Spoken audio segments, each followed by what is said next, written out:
Hola, ¿qué tal? Buenos días, buenas tardes, buenas noches. Este es tu amigo Tony Miskatonic y el tema de hoy es la difícil y extraordinaria vida de Tsai Ying-hua, la cortesana diplomática. Así es, mis estrellas, Tsai Ying-hua tuvo un comienzo difícil en la vida y un final frío y solitario, pero en el transcurso de su vida es posible que haya salvado miles de vidas. En los últimos años del siglo XIX, China estaba experimentando cambios tremendos, incluso violentos. La dinastía Qing, con el último de los gobernantes imperiales, estaba agonizando, y hubo rebeliones y revueltas tanto dentro como fuera del país. En medio de esta vorágine social nació una niña. La vida de Tsai Ying-hua reflejaría los altibajos del mundo en el que nació. Desafortunadamente, las desventajas superarían a las ventajas. Nacida en el condado de Xiuning, Ying-hua conoció el dolor y la pérdida a una edad temprana. No se sabe mucho sobre su madre biológica, excepto decir que falleció en los años de formación de Ying-hua. Su padre se volvió a casar, pero él también falleció cuando Ying-hua tenía solo 13 años. Era una hermosa joven que había perdido a ambos padres, pero todavía había más desgracias a la vuelta de la esquina. Con el fallecimiento de su padre, Tsai Ying-hua quedó bajo el dudoso cuidado de su madrastra, ya fuera por celos de la apariencia de la linda niña o del amor que su padre le había demostrado. Las fuentes dicen que la madrastra detestaba a Ying-hua y no dudaba en maltratarla. Desafortunadamente, la pesadilla apenas comenzaba. A medida que Ying-hua crecía, su sorprendente belleza comenzó a llamar la atención tanto para bien como para mal. Era inteligente y tenía talento artístico, pero también era terriblemente vulnerable. Sin su padre cerca para protegerla, corría el riesgo de caer en las manos equivocadas. A la tierna edad de 13 años, Ying-hua se convirtió en cortesana profesional.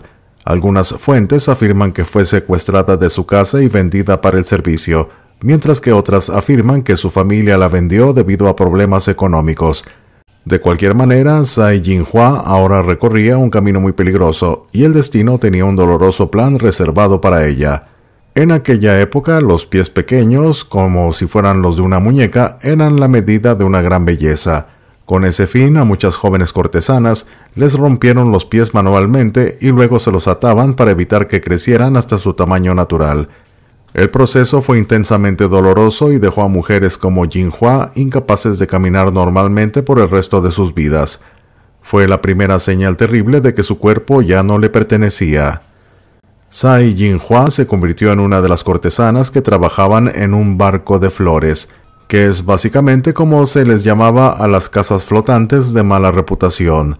Ahora pasaba su vida bailando y entreteniendo a hombres que pagaban generosamente por su compañía.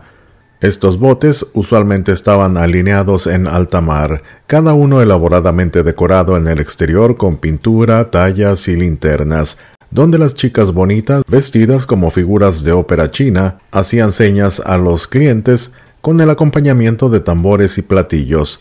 Los clientes eran escoltados a una sala de recepción amueblada con muebles ornamentados, espejos, incrustaciones y mármol, donde a los clientes se les servía té y banquetes.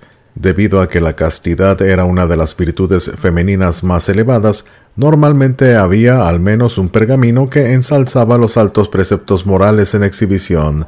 Finalmente, los hombres, los clientes, eran conducidos más allá del salón a un laberinto de cubículos, separados por coloridas cortinas bordadas, donde las jóvenes muy maquilladas y vestidas de manera llamativa les permitían disfrutar de una variedad de placeres. Los barcos de flores se dividían en dos clases: los que servían a clientes adinerados, en los que las chicas eran principalmente chinas de la etnia Han, con pies de loto, es decir, pies pequeños vendados, y los botes que servían a las clases bajas, en los que los pies de las niñas no estaban vendados. Estos últimos botes flores eran a menudo de familias desesperadamente pobres.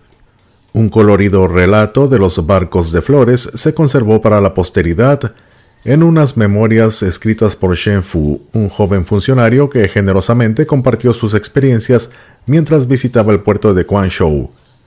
Su mención de los pies de las chicas del barco de flores nos da una idea de su presupuesto. A continuación, un breve extracto. Salimos juntos de la puerta de Xinhai, tomamos un pequeño bote que parecía media cáscara de huevo, con una tienda de campaña encima, y fuimos primero a Shamien. Los botes de las chicas se llaman botes de flores. Todos estaban dispuestos en 2 filas, uno frente al otro, con un carril de agua entre ellos para que pudieran pasar pequeñas embarcaciones. Cada grupo de unas 10 o 20 embarcaciones estaba atado a una viga horizontal para protegerlo del viento marino. Entre cada uno de los 2 botes había una estaca de madera con un anillo de mimbre alrededor, y los botes estaban atados al anillo para que pudieran flotar ya fuera hacia arriba o hacia abajo según la marea. La madama, la señora del primer barco en el que nos encontramos, se llamaba la dama del pelo peinado. En la cabeza llevaba un armazón hueco de alambre de plata de unos 4 centímetros de altura, alrededor del cual se enrollaba el cabello, y con una horquilla larga había fijado una flor detrás de una oreja. Vestía una chaqueta corta y pantalones negros. Los pantalones le llegaban hasta los tobillos. Tenía una tela roja y verde atada a la cintura y se había quitado los zapatos. Su vestuario la hacía parecer como una de las actrices de papeles femeninos de una obra de teatro. Hizo una reverencia y nos dio la bienvenida al barco con una sonrisa y apartó la cortina para que pudiéramos entrar en el camarote. Las sillas y los taburetes estaban dispuestos a cada lado y en el medio había un gran sofá. Una puerta conducía a la popa del barco. La mujer gritó que habían llegado los invitados e inmediatamente escuchamos el sonido de los zapatos golpeteando. Algunas de las chicas llevaban el pelo recogido en un moño, otras en trenzas enrolladas en la parte superior de la cabeza. Habían usado tantos polvos que parecían blanqueadas, y luego habían usado colorete tan rojo como una granada. Algunas tenían chaquetas rojas y pantalones verdes, otras chaquetas verdes y pantalones rojos. Otras llevaban medias cortas y zapatos de mariposa bordados, o estaban descalzas y con tobilleras plateadas. Se arrodillaban en el sofá o se apoyaban en la puerta. Sus ojos brillaban, pero no dijeron una palabra. A continuación fuimos al arsenal, donde las chicas iban vestidas de la misma manera. La única diferencia era que todas, jóvenes y viejas, podían tocar la mandolina. Cuando hablaba con ellas, solo respondían «mi», que significa «qué» en cantonés. Por lo general, los honorarios de las chicas eran cobrados por el propietario del barco y la mayoría se destinaba a pagar su contrato, y una parte se distribuía como propinas a los chicos que también vivían a bordo, realizando tareas de limpieza y a veces escoltando a los clientes problemáticos. Muchas chicas trabajadoras se sumergieron en un ciclo de servidumbre perpetua al despilfarrar sus escasos ingresos en remedios anticonceptivos exóticos, incluido el mercurio, mientras escapaban de la desolación de sus vidas, sucumbiendo a la adicción al opio. Las más ambiciosas ahorraban sus ingresos y compraban su libertad. Muchas de esta manera se convirtieron en agentes libres, por así decirlo, es decir, que eran sus propias jefas, ocupando un rango algo más alto entre las mujeres dedicadas a esta vida. Estas chicas libres operaban sus propios barcos de placer de una sola mujer. Otras preferían invertir sus ganancias para comprar su propio burdel flotante. Unas pocas afortunadas fueron llevadas por los clientes para convertirse en concubinas o esposas, escapando así de la vida en los engañosamente encantadores barcos de flores. Tsai Jinhua tenía un techo sobre su cabeza, estaba alimentada y vestida, pero no tenía verdadera libertad, un verdadero albedrío en su vida. Aún así, Jinhua sabía cuándo aprovechar una oportunidad cuando aparecía.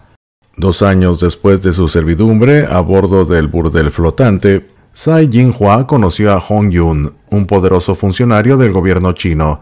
La belleza de Jinhua cautivó a Yun, y los dos pronto entablaron una relación íntima. Aunque era casi 30 años mayor que ella, Yun estaba enamorado de la encantadora joven cortesana.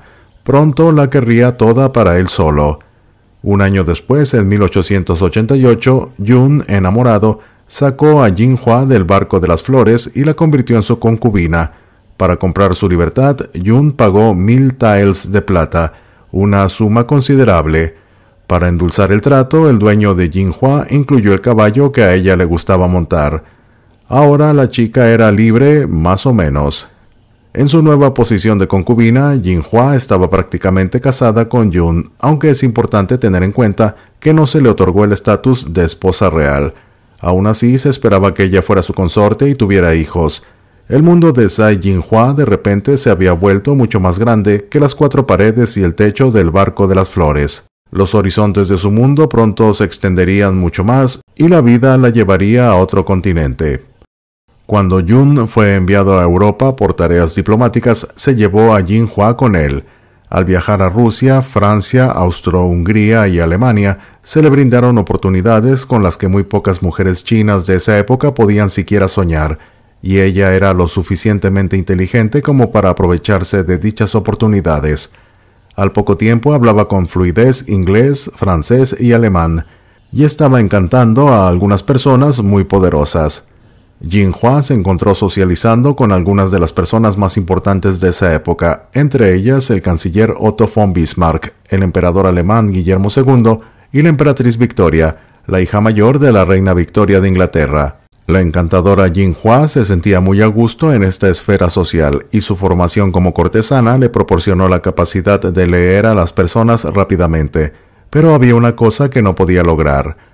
A pesar de lo encantadora que era, Yun, el esposo de Jinhua, ya sea por culpa, celos o presión de su verdadera esposa, no permitió que Jinhua asistiera a muchas de las fiestas y funciones a las que asistía, y debido a sus dolorosos pies vendados, ella no podía bailar en absoluto.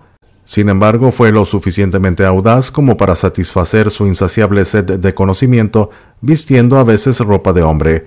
Hizo algunos descubrimientos sorprendentes a lo largo del camino. Durante 2 años, Jinhua vivió en San Petersburgo, París, Viena, Londres y Berlín, codeándose con la élite de la sociedad y empapándose de la cultura europea. Durante este tiempo conoció al mariscal de campo alemán Alfred von Waldersee. No está claro si su relación con Waldersee fue algo más que platónica, pero de todos modos, él estaba claramente bajo su hechizo y la recordaría en un momento crítico en el futuro. Cuando terminó su gira europea de 2 años, Yun llevó a Jinhua a vivir con él a la ciudad de Beijing. Poco después, con solo 18 años de edad, Tsai Jinhua dio a luz a su hija De Guan. La pareja quedó encantada con esta nueva llegada, sin embargo su alegría duraría poco. Años más tarde, en 1893, falleció el marido de Jinhua, Hong Yun. Una Tsai Jinhua devastada y su hija de 3 años caminaron detrás del ataúd en el viaje hacia el lugar de descanso final de Yun. Por muy fuerte que fuera su amor, Jinhua seguía siendo solo su concubina, no su esposa, y no se había hecho ninguna provisión ni para ella ni para su hija. Indigente una vez más, Tsai Jinhua ideó un plan rápido. Con habilidades comerciales limitadas, Jinhua sobrevivió haciendo lo que siempre había hecho. Volvió a la vida de cortesana. Sin embargo, sus años viajando al extranjero le habían aportado experiencia, cultura y refinamiento que muy pocas otras compañeras de oficio podían ofrecer. Ya no era la niña ingenua del barco de las flores y muy pronto se convertiría en una sensación. En 1893, Tsai Jinhua abrió su propio establecimiento. Aprovechando el nombre y la reputación de su difunto marido Hong Yun, pronto se convirtió en una celebridad. Muchos hombres querían pasar tiempo con la hermosa e inteligente mujer que hablaba muchos idiomas extranjeros y contaba historias fascinantes de sus viajes entre la élite rica y poderosa de Europa. En poco tiempo, la élite rica y poderosa de China se convirtió en su clientela. Unos años más tarde, la celebridad de Jinhua había llegado al punto en que pudo trasladar su negocio a la ciudad de Beijing. Aquí llevó las cosas a un nivel superior al contratar a varias chicas para ofrecer mucho más que simplemente compañía. Su llamada Compañía de la Flor Dorada o Jinhua Ban realizó obras de teatro, cantó y bailó para los clientes ricos y poderosos que ahora acudían en masa a su casa. Sin embargo, justo cuando pensaba que su suerte había cambiado para mejor, los acontecimientos tomaron otro giro. En el año 1900, un gran número de chinos unieron fuerzas con el movimiento antiimperialista, anticristiano y antiinfluencia extranjera, conocido como la Rebelión de los Boxers. Los ataques violentos, a menudo asesinos, contra extranjeros, cristianos y misioneros, pusieron patas arriba al país y, coincidentemente, pusieron un serio freno al negocio de Tsai Jinhua. Estaba en peligro de volver a quedar en la indigencia. Cuando las fuerzas Boxer estuvieron peligrosamente cerca de exterminar a los cristianos y extranjeros que vivían en China, la Alianza de 8 Naciones, compuesta por Gran Bretaña, Estados Unidos, Francia, Japón, Austro-Hungría, Rusia, Italia y Alemania, ayudó a restablecer el orden. Tsai Jinhua y su negocio en dificultades se encontraron de repente bajo la estricta autoridad del ejército alemán. Jinhua se las arregló sola desde que era una niña y tenía una habilidad especial para sobrevivir y seguir la corriente. Las fuentes dicen que cuando un grupo de soldados alemanes borrachos irrumpieron en su lugar de trabajo, ella hábilmente convirtió una situación potencialmente mala en una oportunidad hablándoles en su propio idioma. Los soldados se sorprendieron de que una mujer asiática pudiera hablar alemán, pero eso fue solo la punta del iceberg. Tsai Jinhua era una mujer inteligente y, como ya se mencionó, una sobreviviente. Entre sus pertenencias tenía varios recuerdos de sus glamorosos días codeándose en Europa con la alta sociedad, fotografías de ella misma junto a celebridades alemanas. Jinhua mostró las fotos a los sorprendidos soldados alemanes, pensando que eso le ganaría algo de buena voluntad. De hecho, le compró mucho más que eso. A la mañana siguiente, un vehículo se detuvo frente a la casa de Jinhua y los soldados la invitaron a acudir al cuartel general del ejército alemán. Al parecer, aquí es donde se reencontró con su viejo amigo Alfred von Waldersee. Había pasado el tiempo y muchas cosas habían cambiado. Jinhua tenía su propio negocio y Waldersee había sido ascendido a jefe de gabinete. Fue un encuentro crucial y Jinhua ciertamente utilizó su historia con Waldersee a su favor. Como cortesana, Tsai Jinhua entendió que la discreción era la herramienta más valiosa que podía utilizar una mujer en su negocio. Y así, la naturaleza de su relación con Waldersee, quien era mucho mayor, nunca se reveló por completo. ¿Acaso eran amantes o era una relación puramente platónica? Y aunque Jinhua juró que su relación era solo platónica, una historia escandalosa discrepa de lo asegurado por ella. Es interesante notar que, con respecto a la relación de Jinhua con Waldersee, el poeta chino Fang Zhenxiang escribió varios poemas sobre los dos. En una de las historias, Zhenxiang describe una escena en la que se vio a los dos amantes salir corriendo del palacio de la emperatriz viuda después de que se iniciara un incendio. El detalle es que se les vio huir, pero sin ropa. En sus esfuerzos por sofocar la rebelión de los Boxers, los ejércitos de la Alianza de 8 Naciones utilizaron una mano particularmente dura y a menudo indiscriminada. Jinhua vio como un gran número de ciudadanos inocentes que no tenían nada que ver con las acciones de los Boxers fueron arrestados, castigados e incluso ejecutados. También observó con horror cómo estos mismos ejércitos saqueaban y destruían raros artefactos culturales. Ella sabía lo que tenía que hacer.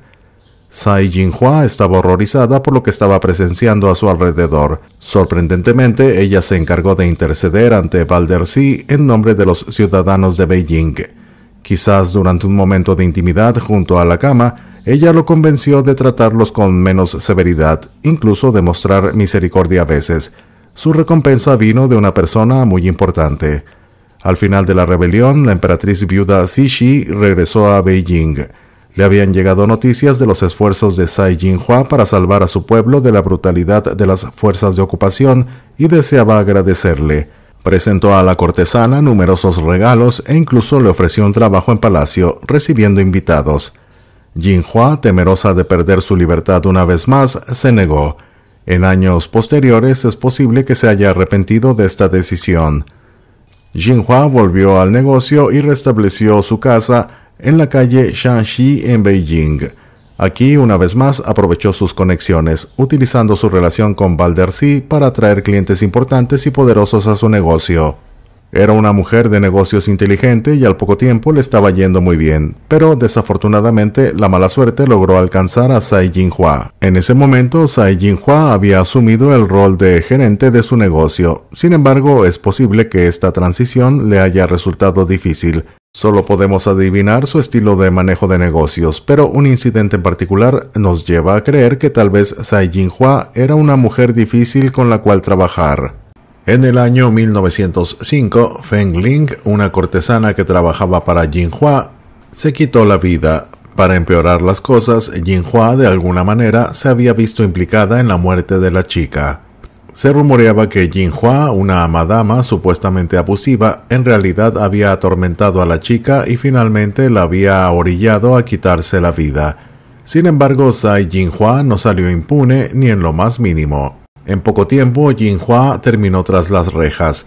Desesperada por limpiar su nombre o al menos ser liberada, gastó prácticamente todos sus ahorros en honorarios legales. Finalmente el cargo se redujo y Tsai Ying-hua fue liberada después de cumplir una breve sentencia. Estaba libre, pero ahora con antecedentes y sin un centavo a su nombre. Y lamentablemente se avecinaban más malas noticias. Como si pasar una temporada en una incómoda celda de prisión y perder los ahorros de toda su vida no fuera suficiente castigo, parte del acuerdo de liberación de Tsai Ying-hua era que fuera desterrada de Beijing. Tuvo que dejar atrás la ciudad, sus amigos y sus conexiones comerciales y regresar a su ciudad natal. Luego, de forma increíble, inmediatamente después de eso, llegó la peor noticia de su joven vida. Tsai Ying-hua finalmente se estaba recuperando tras su arresto, juicio y destierro cuando falleció su única hija, De-wan, la hija que había tenido con el difunto Hong-yun. De-wan tenía solo 18 años, la misma edad que tenía Tsai Ying-hua cuando la dio a luz. Ying-hua estaba ahora verdaderamente sola. Pero nuevamente, siempre una sobreviviente, vio un último rayo de esperanza. En 1908, el mismo año en que falleció su hija, Ying-hua recibió una propuesta de matrimonio de Huang, un inspector de ferrocarriles. Ying-hua, que todavía estaba luchando mucho, aceptó fácilmente convertirse en su concubina. No se sabe si ella lo amaba o no, pero él fue una ayuda cuando más la necesitaba. Es posible que Ying-hua haya pensado que sus problemas habían terminado por un tiempo. Sin embargo, estaba equivocada. Tsai Ying-hua pudo haber pensado que finalmente había encontrado algún tipo de paz, seguridad e incluso amor en su matrimonio, pero parecía que el destino tenía otros planes para la antigua cortesana. Al comienzo de la era republicana, Huang falleció, dejando a Ying-hua una vez más viuda y sola, pero este no fue necesariamente el final del camino. Poco se sabe sobre los años siguientes de Tsai Ying-hua. Con casi 40 años de edad, es poco probable que tuviera mucha demanda como cortesana, por lo que sin duda se ganaba la vida magramente manejando a algunas chicas más jóvenes. Sin embargo, todavía debía poseer gran parte de su antiguo encanto, ya que finalmente llamó la atención de otro pretendiente. Wei Ziyong era un miembro acomodado de la Asamblea Nacional China y ex jefe de la Oficina de Asuntos Civiles de la provincia de Shanxi. En la ahora madura pero oculta Ying-hua encontró algo que deseaba y en 1918 le pidió que se convirtiera en su concubina. Una vez más, Ying-hua aceptó, con la esperanza de que finalmente su vida fuera fácil. Su aceptación, sin embargo, presagiaba un gran cambio. Después de casarse con Ziyong, Tsai Ying-hua adoptó el nombre de Wei Shaolin Fei, que utilizaba una combinación de su apellido con el de su nuevo marido. Era una manera de que ella mostrara su afecto por él. Los dos estaban muy felices y parecía que, al final de su vida, el amor verdadero finalmente había llegado a Ying-hua, y con ese amor vino una ventaja. Poco después de casarse, en 1918, la pareja se mudó de Shanghái a Beijing. Ying-hua debe haber estado encantada de estar de regreso en su antigua ciudad, donde aún vivían muchos de sus amigos y contactos comerciales. La vida parecía buena y Ying-hua estaba experimentando el periodo más largo de felicidad y seguridad que jamás había tenido. Quizás, dada su historia, ella debió haber sabido que esto no duraría. Tsai Ying-hua debió haber gritado ante el destino cuando apenas unos 3 años después de su matrimonio, Wei Ziyong también falleció. Y una vez más, el mismo escenario se desarrolló para la desafortunada concubina. La esposa y la familia de Ziyong echaron a Ying-hua de la casa, impidiéndole por completo cualquier ayuda financiera. Estaba de vuelta en el punto de partida, pero ya no tenía la suerte de su lado. Tsai Ying-hua recurrió una vez más a su línea de trabajo original para poder pagar las cuentas, pero a los 50 años de edad apenas podía ganar lo suficiente para pagar el alquiler. Quizás para aliviar el dolor de una vida difícil llena de penurias y pérdidas, comenzó a tomar opio. Pasando sus días en una lánguida neblina, pagó por este vicio empeñando los pocos objetos de valor que le quedaban de su vida como cortesana de alto nivel. Fue el comienzo de un fuerte declive. Atrás quedaron los días de codearse con emperadores y emperatrices en villas y castillos. Ying-hua alquiló, cuando podía pagar, algunas habitaciones destartaladas en una pequeña choza. Ella vivía en una parte de la choza y su criada no remunerada y el hermano de la criada vivían en la otra. Pero incluso entonces, cerca del final de sus días, Jinhua tendría un último momento bajo los reflectores. En la década de 1930, Japón invadió China. La nación enfurecida buscaba a alguien que tomara una postura contra sus opresores. Un periódico publicó la historia de la pequeña cortesana que se había ganado el favor del jefe de Estado Mayor alemán después de la rebelión de los Boxers y salvó la vida de muchos miles de sus compatriotas. De la noche a la mañana, Tsai Jinhua se convirtió en una heroína nacional. Su hogar, antes vacío de visitantes, ahora estaba lleno de periodistas, pero ni siquiera esto pudo salvarla. Durante los años siguientes, Tsai Jinhua no tuvo otra fuente de ingresos que los periódicos, periodistas y simplemente curiosos que le pagaban por su tiempo. Ella felizmente relataba historias de intriga y maravillas de su vida histórica, viviendo de limosna en limosna. Cerca del final ni siquiera podía pagar el alquiler. En un momento dado instó a su doncella, a quien no podía pagar, a que se fuera y buscara mejores oportunidades, pero la leal amiga no la abandonó. Aún así le esperaba un destino más oscuro.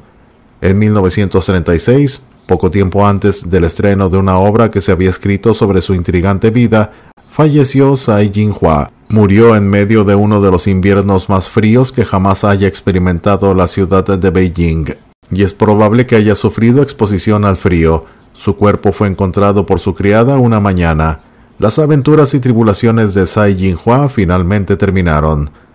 La fama de Tsai Jinhua y la historia de su extraordinaria vida perduran en obras de teatro, poemas y películas modernas. La bella cortesana que superó las dificultades, las pérdidas y la penuria para finalmente encantar a algunos de los hombres y mujeres más poderosos de su época es de hecho una historia que perdurará. En el momento de su fallecimiento, la fama de Jinhua era tal que Qi Baishi, un aclamado calígrafo, recibió el encargo de grabar su lápida. Se despide tu amigo Tony Miskatonic y te deseo un buen día.